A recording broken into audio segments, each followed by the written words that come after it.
I'm Meg Carney, the founding director of the Solstice MFA and Creative Writing program here at LaSalle University. Welcome to the last in the series of 8 evening readings taking place here at Auburndale, Massachusetts, as part of our July 2026 10-day residency, start of our fall semester, and mark of our 20th anniversary.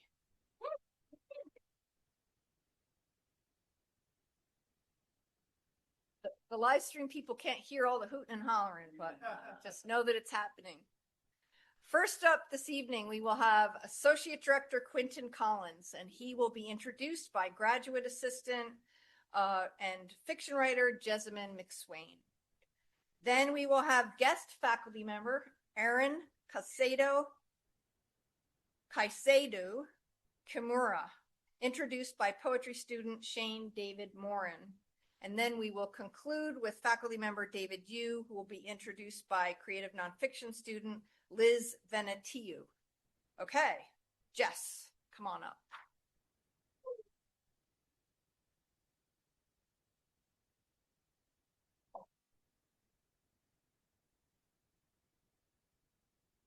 When one first opens a Lego set, they grab the instructions and begin the construction.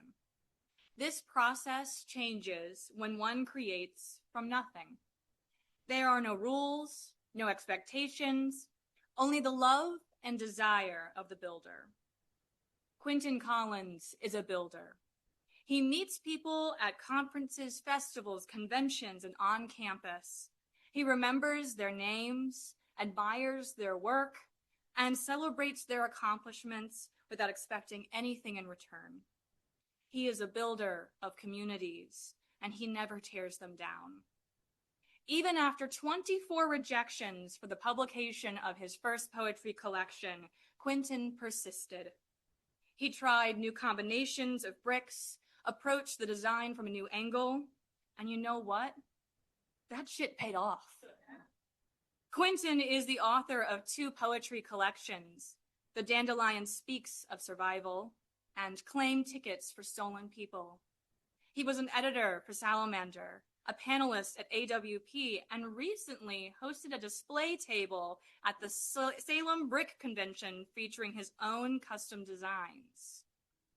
He has 2 forthcoming essays about Lego and life in the Panegyrus and the Loveliest Review. Now, I encourage you during this reading to open your mind, gather your Lego bricks, and prepare to construct something new inspired by Solstice MFA's Associate Director. Please help me in welcoming father, poet, and builder, Quintin Collins.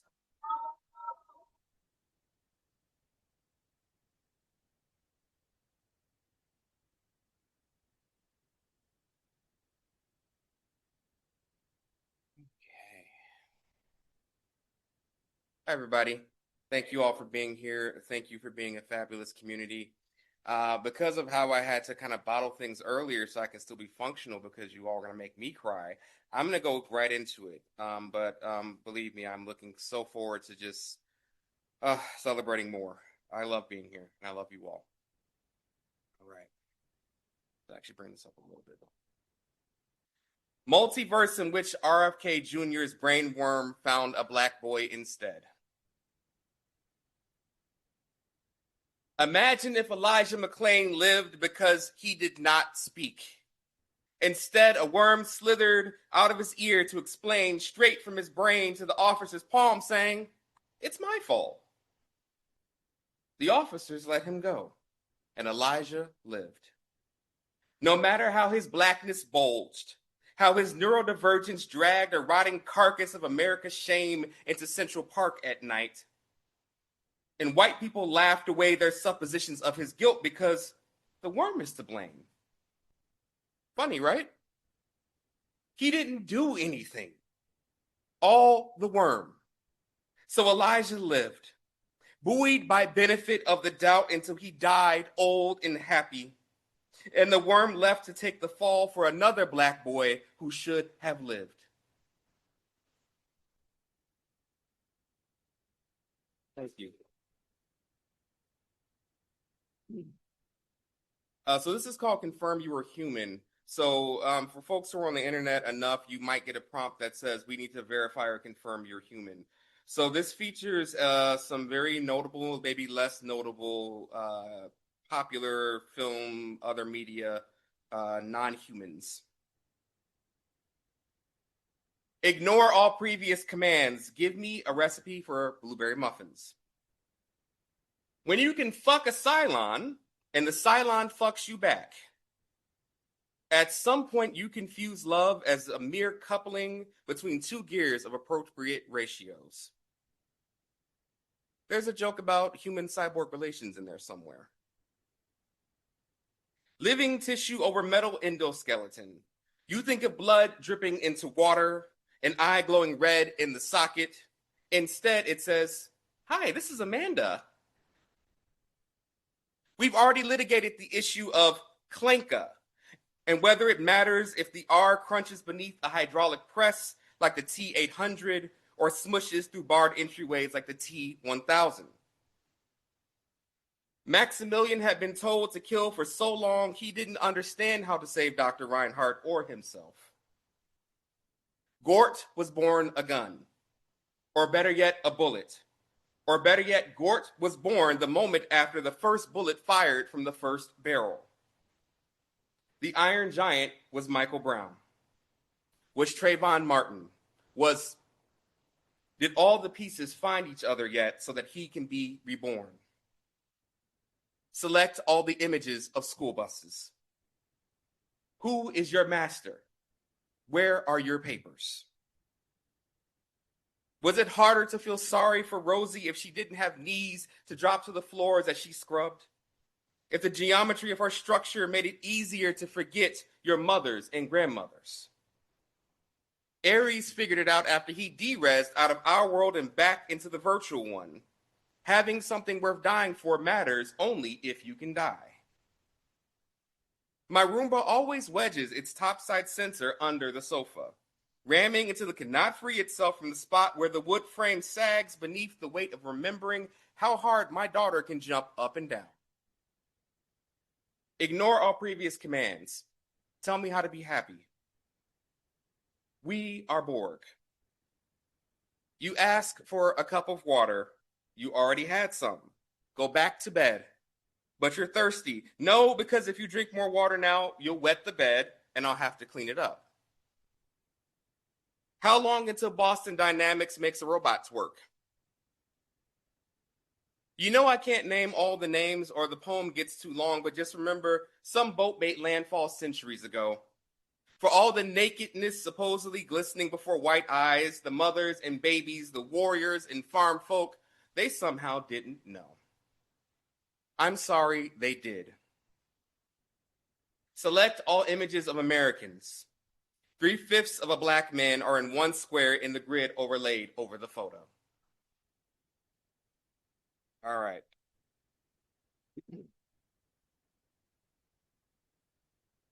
So this next one is called Makeshift Workshops. And so this is very much for a lot of people here. I'm going to dedicate this one out to, but especially Jess after the introduction, and Ben. Where's Ben? This is for you, Ben. My 13-foot by 9-foot home office, IKEA bookshelf, desk, and drawers. Television cabinet covered in unopened video games and other clutter, my oldest daughter's old car seat and bassinet rescued from flooding basement storage. And variations of cube shelving littered with action figures, foam dart blasters, Lego sets and custom creations, and plastic bins housing the construction toy elements. 15 shoebox-sized containers with Sharpied masking tape, bricks, plates, wedge plates, tiles, modified bricks, and so on. 7 segmented trays with lids from Michaels, sold as an organizational system for bead crafters, holding 1x1 studs, minifigure accessories, bars, Technic axles and pins, projectiles for spring-loaded launchers, and other smaller parts. A 32 by 32 stud green base plate wedged in between the bins and the trays. When I feel inspired to build, piles of pieces litter the desk. shelves, and printer. Open bins overtake available floor space. I bounce between the swivel chair, floor, and standing on my feet with parts in my hand and between my lips, with my in-progress model cradled in the crook of my arm. I shake, search, and lift up bins when I can more easily spot a needed brick from the bottom or sides of a bin rather than digging from the top. Piles accumulate into definitely need later. Maybe need later. Do not need, but better to have it set aside in case I do, because I will not be able to find it if I put it back. And definitely do not need, but it looks similar to what I do need. So I'm setting it aside to avoid disappointment when I have not in fact found the thing I do need. I click pieces together. I pull them apart. With my Lego official brick separator, nails, teeth, a letter opener that looks like a two-handed sword, I remove parts that do not align my imagination with the realities of stability, angles, color blocking, and clearance.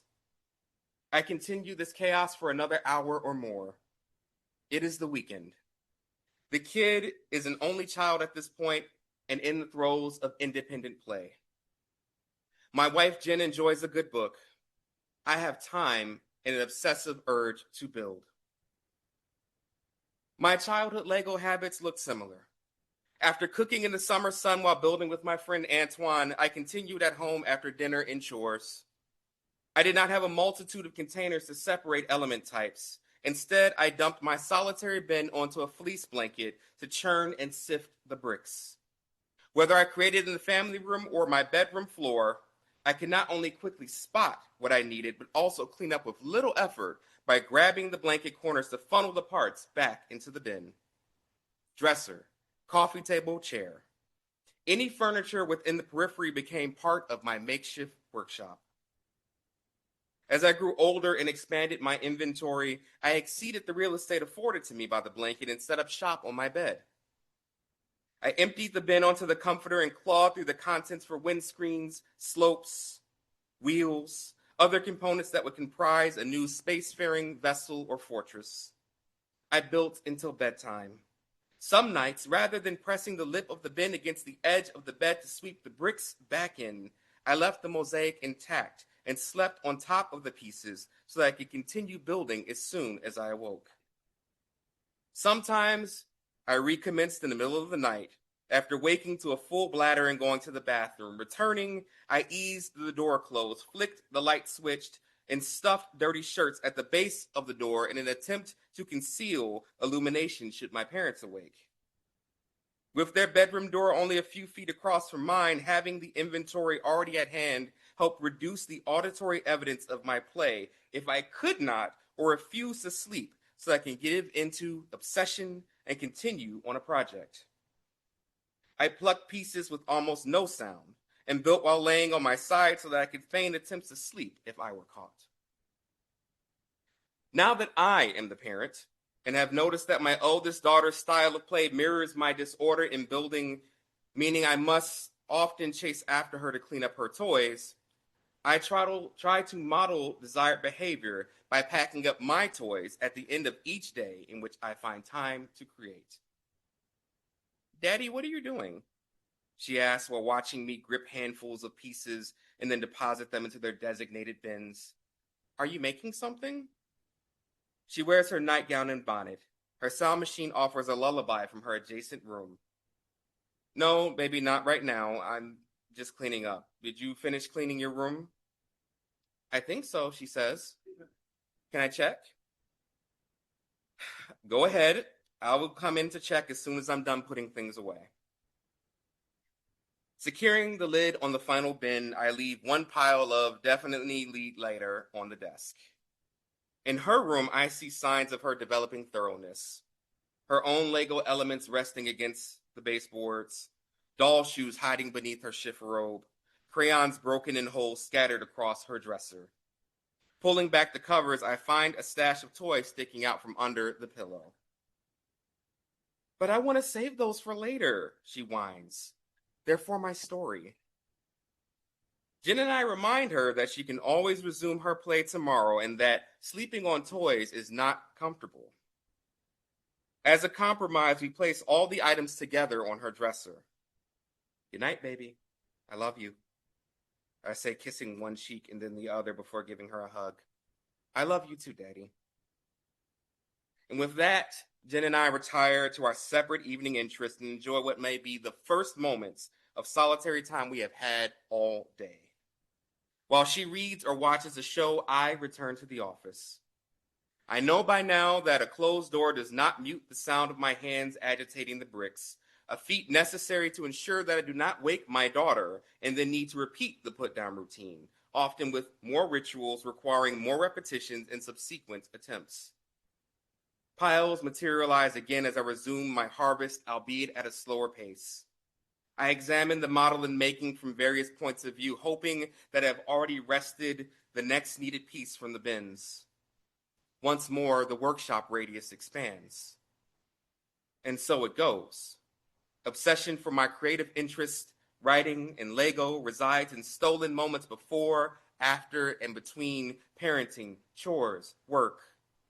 My latest half-finished creation may remain out of view, but it and the bins draw me in the second I complete a task, unfurling the workshop in the office or even at the dining table, if it better permits to keep one eye on the child and another on the model in my hands. Time for dinner, I clean up. Dishes done, I sneak back to the office. Friday night after my daughter's bedtime, there I am again, balancing my in-progress build in one arm and a bin in the other as I ease down to the floor.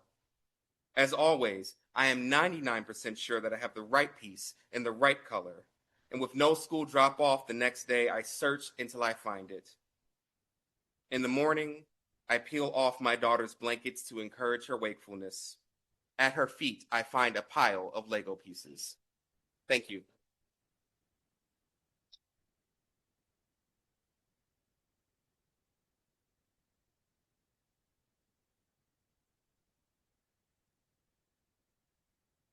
Yeah, we're about the same height. All right, cool, cool.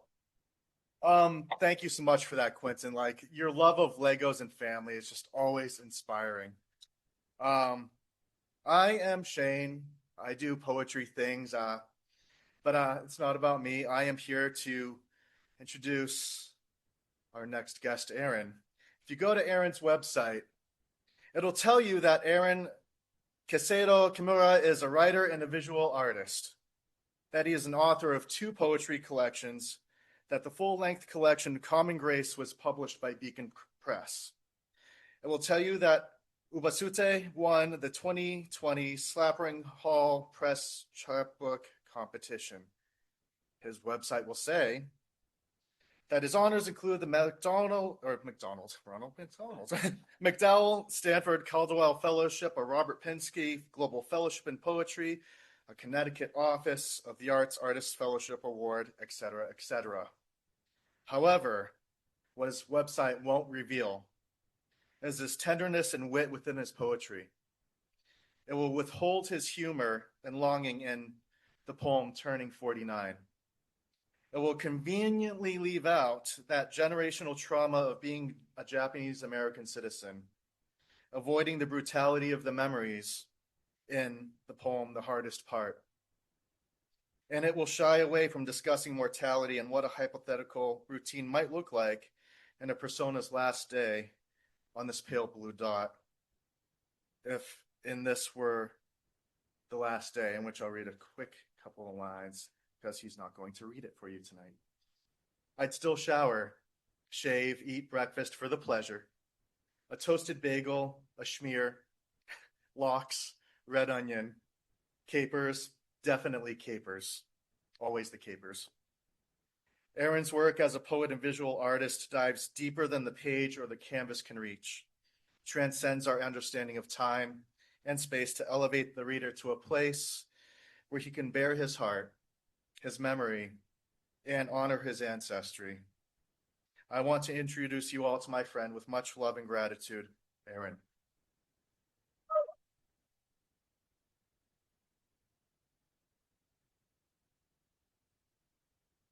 Hello, everyone. Shane, thank you so much for that wonderful introduction. You can just swipe right on the blank screen. Shane's also my personal photographer for the night. Thank you for that. And Quintin, that was a wonderful reading. Thank you for that.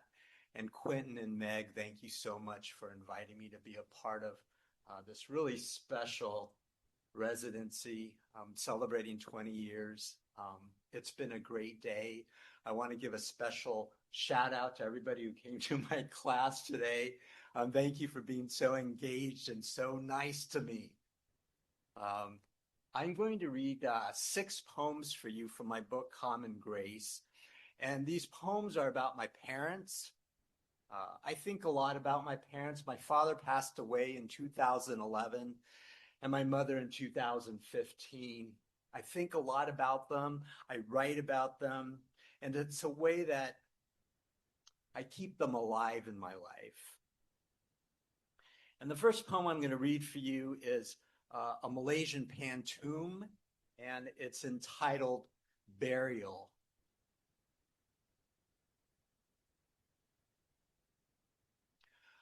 I returned my father's body to the earth, cremated as he instructed in a letter. No funeral, no obituary in the newspaper. Those who needed to know were told. I had his remains cremated as he instructed, scattered his ashes in Bodega Bay. Those who needed to know were told that I waited until my mother passed to scatter his ashes in Bodega Bay, past the jetty where we used to fish. I waited until my mother passed, poured out their dust together, past the jetty where we used to fish, from the deck of the Miss Anita, seagulls calling overhead. I poured out their dust together with a handful of Uncle George, from the deck of the Miss Anita, seagulls calling overhead. No funeral, no obituary in the newspaper. With a handful of Uncle George, I returned their bodies to the earth.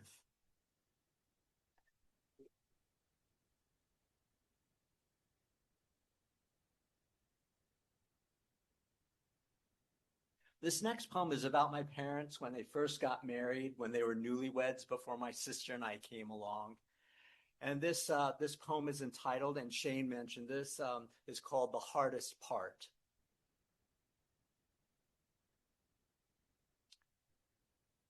The fire truck siren downstairs raided the air of my mother's dreams. She'd scream in her sleep, my father told me, even after we married. More than a decade past the Second World War, for him, American concentration camps, for her, the firebombing of Tokyo.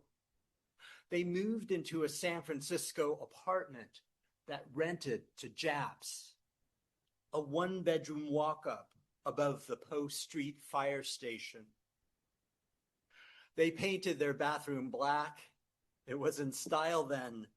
Shelved books, unboxed a new rice cooker, watered a shrub of Japanese maple, potted for their future garden. When the station got a call in the middle of the night, the rumble of the overhead door crumbled into the wreck that was once her home. Swirling lights flashed ancient trees into flames through the thin silk curtains of her eyelids. No warning, no drill, no cover.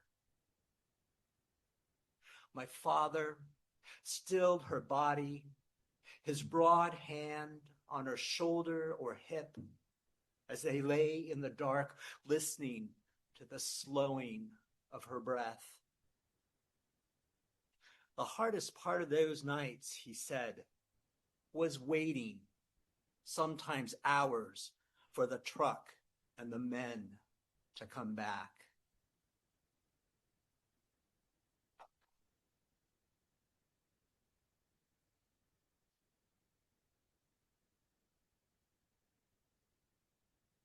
The very last word of this next poem is the word two, and that's the number two, okay, TWO.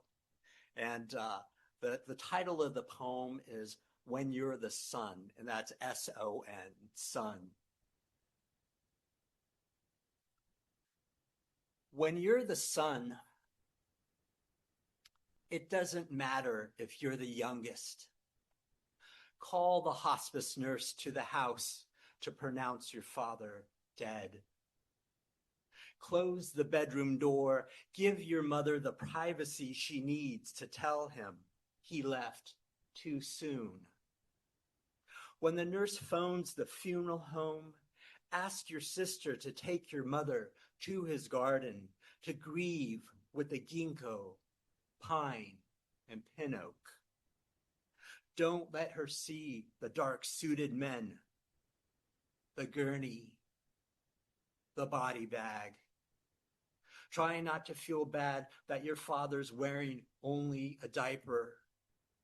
As he's wheeled out his front door, loaded into the back of a hearse, don't think about the neighbors watching. Keep moving. Break down the hospital bed, the one delivered this morning, so your mother won't have to smell it. Finally, forgive yourself for lifting him into that bed, crushing his lungs, ending him an hour sooner, maybe two.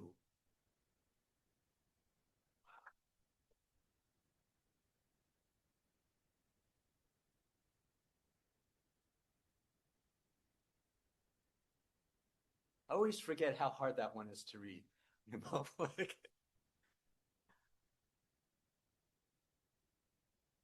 This next poem is also about my father, and it's entitled Memorial.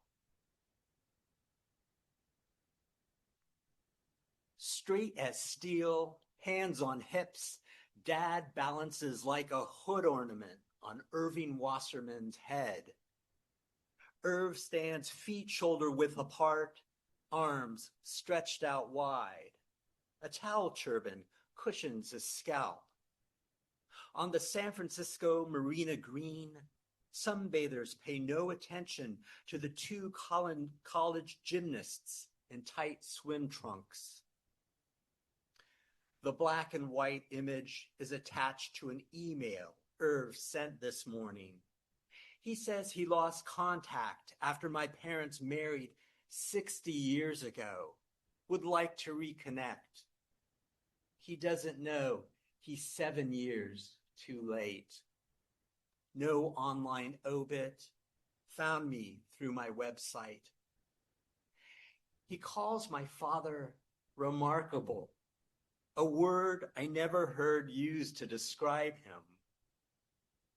But yes, look, there he is, poised in the air, the husband who never cheated, the father who never struck me.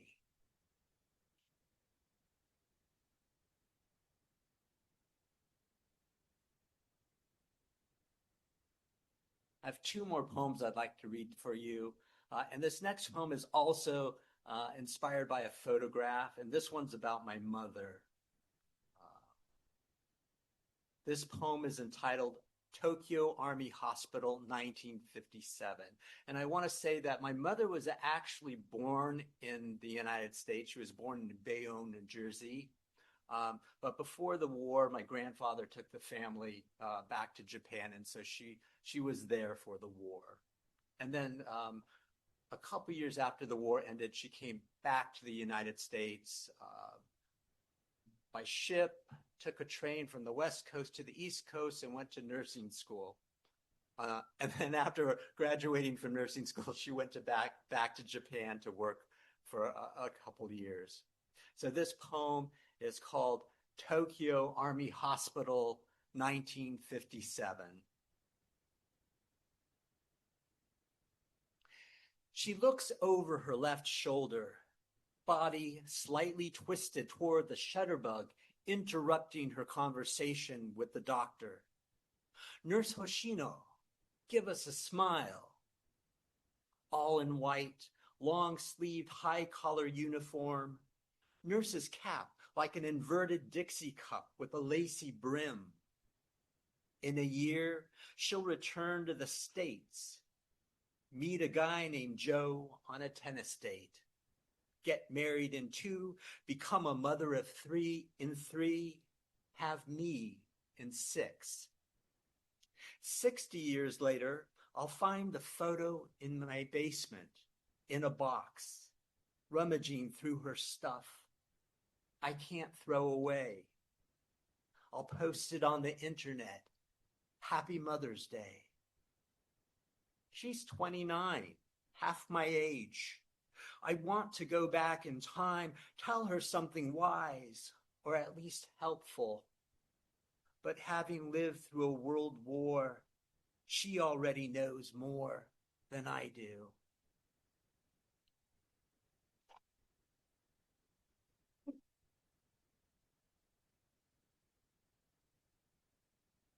Meg and Quintin, thank you again for having me. It's been a very great day. It's been a gift. Thank you. The last poem I'd like to read for you is entitled Afternoon Infusion. This one is also about my mother. Afternoon Infusion. She panics 3 hellos as if startled by the noise of an empty house. Calls from St. Joseph's. The nurses are slow to start her hydration. I'm at a bar. Stevie Nicks reverbs in my beer, lures me back to the edge of 17 in this town I left 30 years ago. I take her call outside, stand away from the smokers. Half truth, I'm at the mall. She slurs a request. Milk of magnesia. And that other thing she can't remember. But I remember when I was a boy. She told me about the mythical Japanese custom, ubasute. A grown son lifts his aged mother on his back, delivers her to a mountain, leaves her to die. I'll come pick you up after chemo, I say, and hang up, realizing she's already cradled by the mountain. The waft of cigarette smoke and hint of manure in Santa Rosa air usher me back into the restaurant. The hostess smiles, welcomes me. Clueless, I have come and gone. Thank you.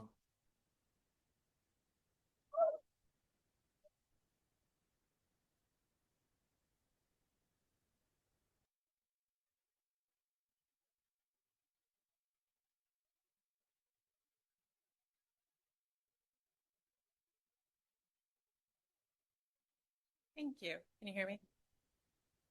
When I asked fellow Solstice students what words they would use to describe David Yoo, they said supportive, encouraging, self-deprecating, and funny. Even though he's known for his humor, I would argue that David is serious. Serious about his craft as a writer, serious about his dedication as a mentor and teacher. He's even serious about humor, knowing that humor helps us connect during our most vulnerable moments. David is the author of the novels Girls for Breakfast, which was named a New York Public Library Best Book for Teens and Bookhouse Pick. Stop Me If You've Heard This One Before, a Chicago Best of the Best selection, and The Detention Club. a middle grade novel. His collection of essays, and my personal favorite, The Choke Artist, Confessions of a Chronic Underachiever, was a finalist for the Massachusetts Book Award. He teaches at the Gotham Writings Workshop in addition to being a faculty member here at Solstice. As a mentor, David is enthusiastic and thorough. His 15 to 17 page responses to my packet focus deeply on my writing, how to weave writing through my life, and bonus anecdotes from his life. For example, in response to an essay I wrote about jumping with my kids at a trampoline park when they were little, David wrote, "I love the trampoline park part. I was always that dad who would sneak onto the trampoline that had a basketball rim and do crazy dunks. And the Ninja Warrior thing, that steep ramp wall that you try to stick a Velcro tag as high up as you can, I was the one dad who would do it constantly. Then one day, I'm scrolling Instagram, and up pops a video about how the most common cause of blown Achilles tendons in men over 40 is trying to run up that cushioned ramp wall. I haven't done it since. When I acknowledged how much I had to learn in my artist statement, he wrote, "Show me a writer thoroughly content with their work, and I will show you a writer who has no chance to develop." Being humble is absolutely key to developing as a writer. It is the one trait any good writer must simply have.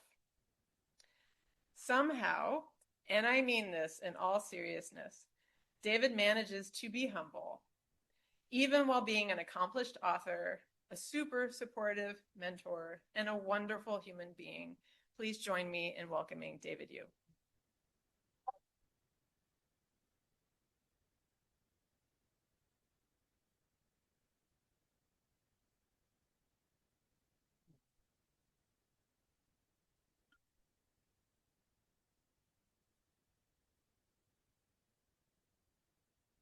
Thank you. Thank you very much, Liz. I now feel very happy that I eventually decided to pass you last semester. I'm just kidding. I knew after the fourth packet. I want to say I'm really honored to get to read with Quintin and Aaron, and to the graduates or the students graduating tomorrow, congratulations and goodbye. Or I don't know. I don't usually give speeches. I'm going to read an abridged version of an essay I wrote about college called "Bringing Down the Cult of Happy Jake." This make me cross-eyed. I'm like, but can I bend this now? What's that? Oh, I will, but it's perfectly right in the middle. Okay. My master plan to reinvent myself into a cool guy in college hit a snag the moment I stepped on campus freshman year and met my new roommate, Jake. I didn't trust him the second I met him for several valid reasons, but the biggest was that he was one of those grating, at least to me, people who smile all the time. Smiley people, in my opinion, are not only deceptive, they're downright evil. Smiling's their disguise. In fact, I was fairly certain that Jake was not only inherently evil, but dangerously evil. I know that sounds melodramatic until you consider this. Within only a couple of weeks into the fall semester, when people still didn't really know each other, he'd already started forming around him what all dangerously evil people seem to have, a cult. I probably should research this a little before espousing at length on the topic. So let me just clarify at the start that I don't know anything about good cults, since bad cults get the bulk of the press. Furthermore, I'll readily admit that it's probably no coincidence that I'd read Helter Skelter that fall for the first time. But I wholeheartedly believed my theory that Jake was a burgeoning cult leader and that his soon-to-be ATF headquarters, bless you, was the third floor of our North Quad dorm. Here's how I knew. 1. Cult leaders are intensely charismatic, and Jake was no exception. By October, the entire student body seemed to know who he was, and they'd somehow all gotten together in private and agreed upon a nickname for him, Happy Jake, because of the aforementioned grin plastered on his face at all times. 2. Jake looked the part. He walked around not only the dorm, but in all his classes barefoot, and at 18, he already had a man's facial hair. On days when he shaved, it felt like I owned a human chia pet, as I'd watch his face gradually darken throughout the afternoon. By evening, he was back to sporting a vaguely Jesus-y look. 3. Jake knew a handful of open chords, and after returning from the dining hall, the girls on our floor would sit around in the lounge and listen to him play Bob Marley's Redemption song on an acoustic guitar over and over.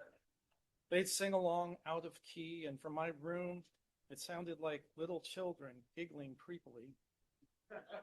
Number 4, the first few weeks of school, he hooked up with a handful of girls from other dorms, and they didn't seem to mind sharing him. 5, lastly, his mom regularly sent him a care package that always consisted of 2 pairs of wool socks, 5 packets of ramen noodles, and I kid you not, a handful of Kool-Aid packets. Happy Jake even had his own language that everyone on our floor quickly adopted.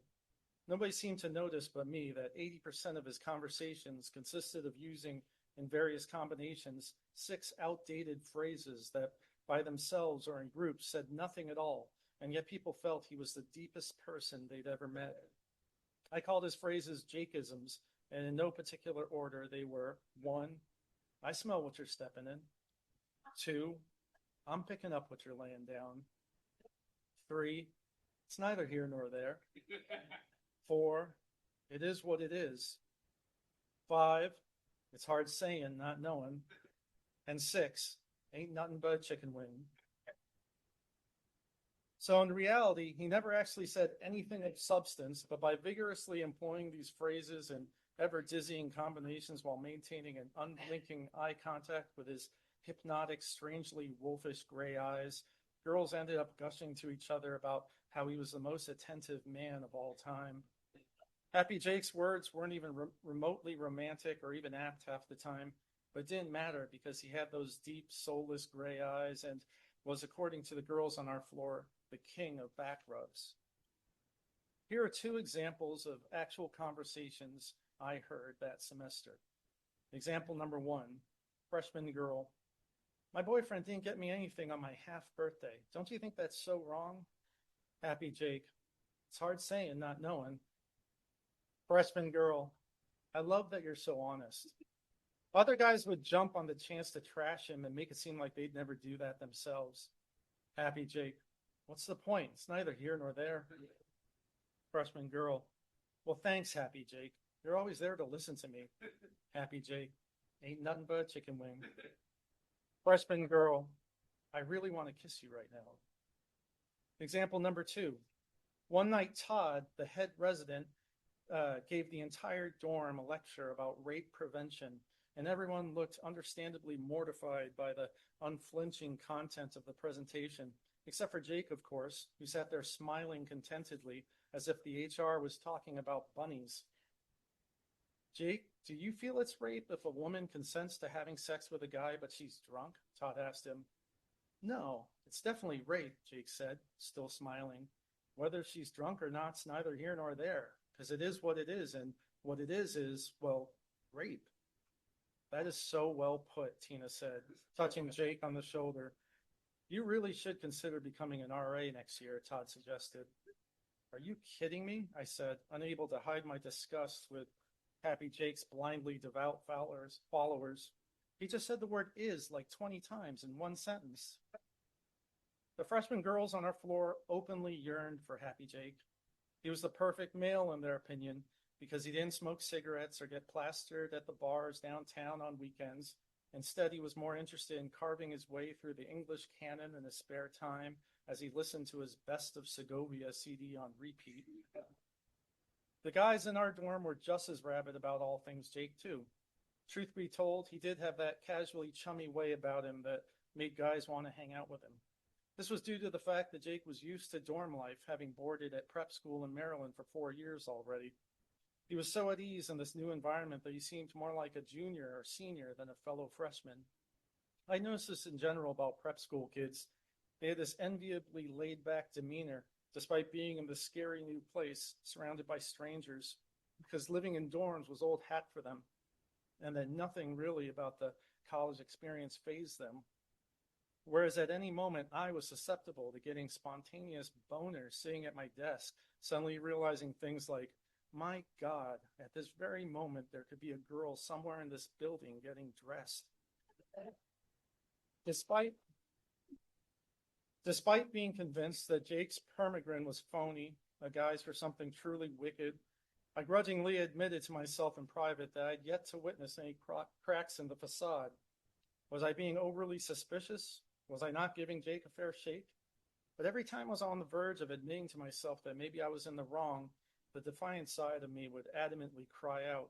He had to be faking it. In fact, everything about the cheerful bastard seemed like a meticulously calculated put-on to me.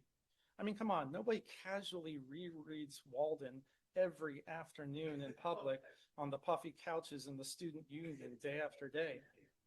How could his hands never seize up after giving that many back rubs in one night? He always carried around a hacky sack, but he never actually hacky sacked.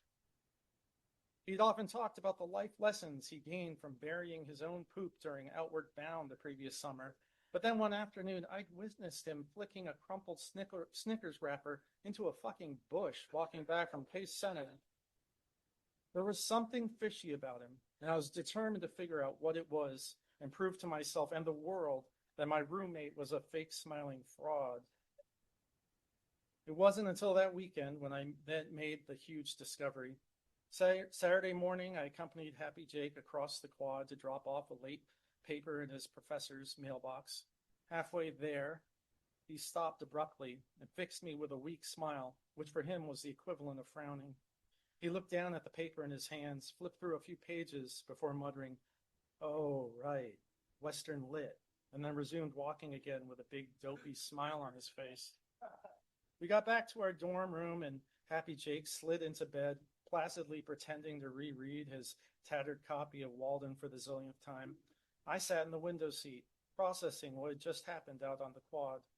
A couple of minutes later, I noticed a strange-looking bird sitting on a branch outside our window. I'm no birder, but his feathers were this really striking bright orange, and it was kind of looking at me weird, so I called Jake over to get his opinion. By the time he came over to the window seat, the bird had flown away. But Jake just stood there, staring at the empty branches with that same contented look on his face. Several minutes passed before he started looking more lucid and mentioned he was going to hang out with his lanky crew buddies on the first floor, Lance and Josh. A second after he left, the phone rang. It was some girl from another dorm calling for Jake. I figured this gave me an excuse to track him down and continue observing him in this new light. I hurtled down the stairs to the first floor and sprinted over to Lance and Josh's room. Through the door, I heard peals of laughter and music. I knocked twice, but nobody responded. So finally, I just opened the door and my jaw dropped open at what I saw happening inside. Jake was standing in his sneakers on Josh's bed, mouthing the top of a 6-foot plastic pipe extension attached to an 18-inch glass bong that was set on the floor. The water in the bong bubbled an insanely long time as Jake inhaled, the pipe filling all the way up with white smoke before Jake shot them a thumbs-up sign. Josh pulled off the bowl and Jake sucked up approximately 7.5 feet of white smoke into his lungs, then repeatedly coughed and sputtered as a plume of smoke erupted from his mouth for 15 seconds, at which point he finally noticed me, and I saw, for the first time that semester, Happy Jake frown. Discovering that Jake's permagrin was because he was perpetually baked out of his mind kind of deflated my desire to bring down his cult, now that I knew he probably was a genuinely nice guy. But at the same time, I still wanted girls to know the truth. Why? Because I was jealous. I'd come to college determined to transform myself into the cool guy, and if I wasn't going to succeed in reinventing myself, I was going to at least deconstruct my cooler roommate to the masses. The following Thursday night, right before dinner, Liv from down the hall dropped by to see Jake, even though she knew his schedule by heart and knew that he was never on the floor right before dinner. Of course, she probably assumed he was writing a poem in a tree or something and had no clue that in reality he was downstairs with his pals gagging on the super bong while repeatedly listening to Living Color's Solace of You as they worked up the munchies for dinner. Nevertheless, Liz languished in the doorframe and kind of gave me a flirty look, and I let her in even though I knew she wasn't remotely interested in hanging out with me. Do you think Jake would mind if I laid down in his bed, she asked, looking at me conspiratorially. Did you hear what you just said? Come on, please. Fine, be my guest, but you should know that I'm required by law to inform you that he hasn't changed his sheets once this semester, I said. It was true. Neither had I. It was like sleeping on the beach. Liv lay down on his mattress, and I could tell by her fake coy expression that she was about to ask me if Jake ever talked about her.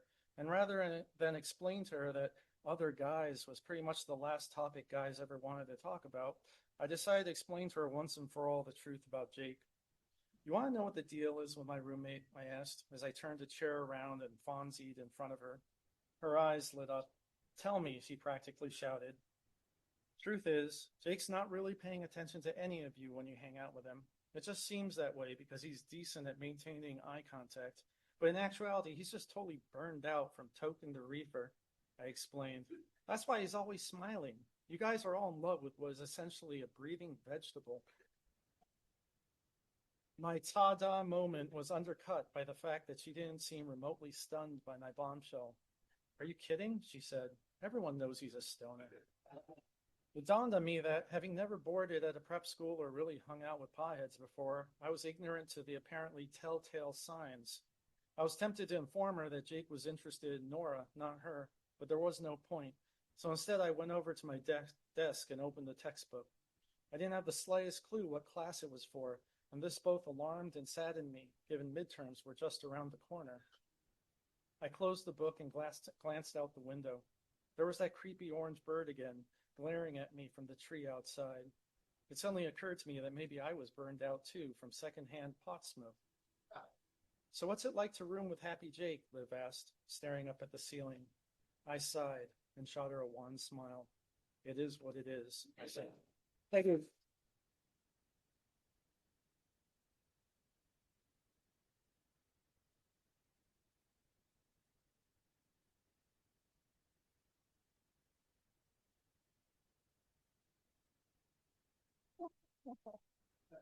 Thank you, David Yoo, Aaron Caycedo-Kimura, and Quintin Collins.